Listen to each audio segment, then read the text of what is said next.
Ay, paborito nyo ba itong mga palangga? Ako kasi paborito ko to eh.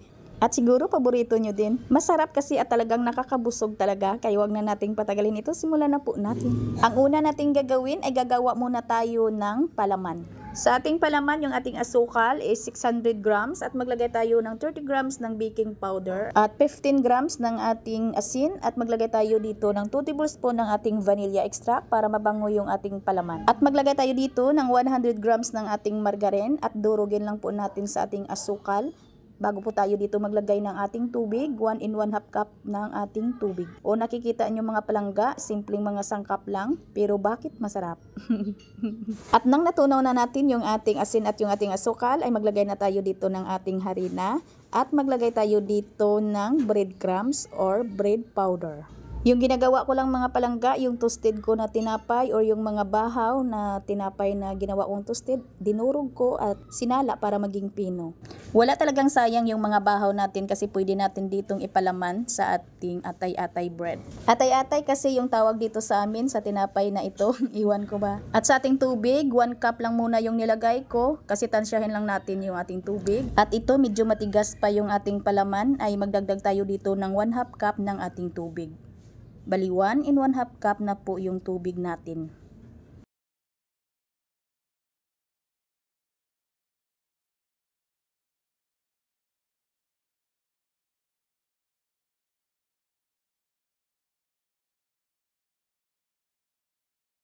Ayan ang mga palangga, saktong-sakto lang po yung lambot ng ating palaman at isit aside lang muna natin ito at gagawa na tayo ng ating pabalat dito.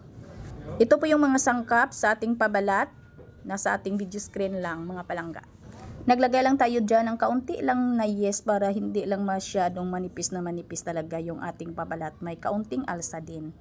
At pagkatapos kung maidurog yung aking margarine dito ay maglagay na po tayo ng tubig. At tunawin lang po natin yung ating asin at yung ating asukal bago po tayo dito maglagay ng harina.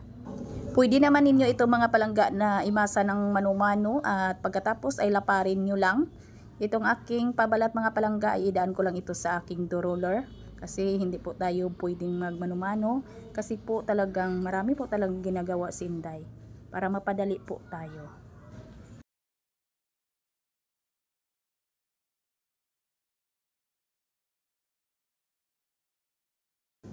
Balik kayo mga palangga kung wala kayong dough roller na pwedeng mapalapad dito or mapanipis ay barilyahin nyo lang po yung ating pabalat.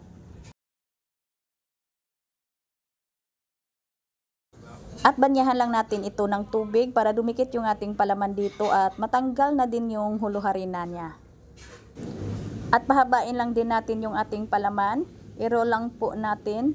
At kung ano kahaba yung ating pabalat ay ganun rin kahaba yung ating palaman. Bali ipantay nyo lang.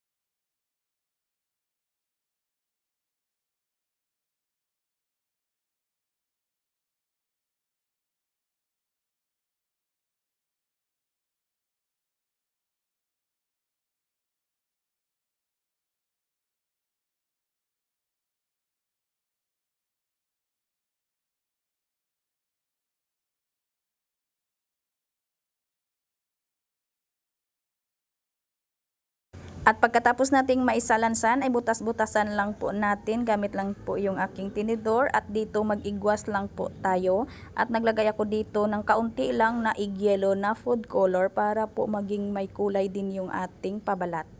At iris ko lang ito mga palangga ng nasa 20 minutes bago po natin isalang. At kailangan po ay nakapainit na po tayo ng ating oven ng mga 5 minuto bago po natin ito isalang.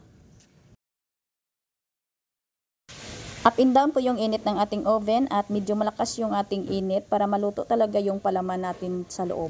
At kung sa gas oven naman ninyo lulutuin, ito po yung ating baking time sa ating video screen sa ating gas oven. Kailangan dito mga palangga ay may tinatawag po tayo ditong alangay. Alangay po para maluto po talaga yung palaman natin sa loob. Ayan mga palangga, ang kapal kasi ng ating palaman. Sana masubukan ninyo itong mga palangga, napakadali lang gawin at talagang swak na swak talaga pang negosyo. At kung may istante ka, ay huwag mo itong iwala sa iyong istante kasi po mabinta ito at masarap at hindi naman talaga ito madali-daling masira. Sana may natutunan. Magkita-kita po tayong muli. Ito pong inyong Kainday Tinapay. Maraming salamat at bye-bye.